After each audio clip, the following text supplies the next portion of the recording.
Yung anak niya, maganda yung trabaho, di ba? Pero tingnan mo pagka ikaw isang backslider, hindi backslider na eh. Kumikilala pa rin siya, di ba? Nagsisimba pa rin siya. Oh, ang ano po noon, nanlamig lang siya. Ang totally backsliders nasa Hebrew. Pag sinabing backslider, never na bumalik yon. Pero only God knows. Kaya lagi mo nilalagay sa isip Yung niya. story ng kanilang Alin? yung para yung alibugang Ay, ikaw, Benz, tanungin kita. Kaya nga sabi ko sa kanya, anak, magbalik loob ka sa Panginoon. Oo nga. Hindi lang yan.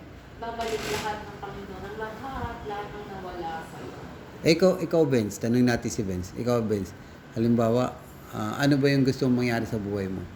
Yung halimbawa, dumating sa punto, katulad yan, may sakit yung kapatid mo. So, ano yung nasa isip mo na unang reaction mo nung may sakit ang kapatid mo? ay ako talagang kailangan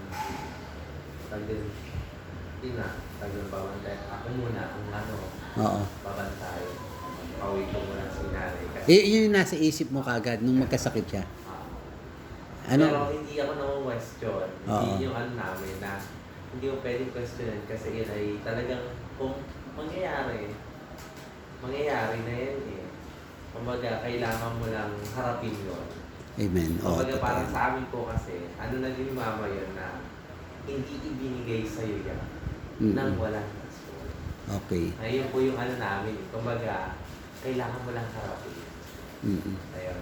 Amen. Kumbaga po, hindi bumabanggit si mama, pero alam na po namin yun na kung ano at sino yung tinutukoy niya na hindi lang naman tayo yung Oo.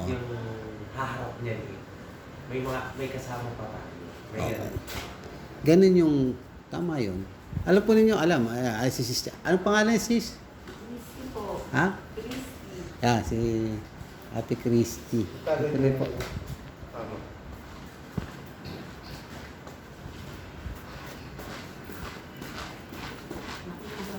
Ay, okay. Sige po, sige po. Sige po, ate. Tama yung sinabi mo. Kasi bilang isang tao, yun yung nasa mindset talaga. Tama naman yun. Tama naman yun. Pero sa akin nung maging Christian ako, nasa isip ko, pag merong mga pangyayari sa buhay, ang lagi kong iniisip, ang Panginoon kagad nasa isip ko. And then Lord, yung kagad sinasabi, Lord, kung ano mo yung mga bagay na dumarating sa buhay namin, whatever, ano tong pagsubok na dumating, may sakit, ng mga bagay, sa inyo ko pinagkakatiwala. Dahil alam ko kayo may plano eh. Alam ko hindi mo kami pabayaan. Yung kagad yung mindset. Pero, tama yon kasi sa kabilang banda, ang Diyos din naman nakakaalam ng lahat eh. Pero nakakatawa, di ba? Kahit anong sabihin ng tao, pag ang Diyos sa inuwan mo, siya may plano, Kuya, lipat ka sa kamar.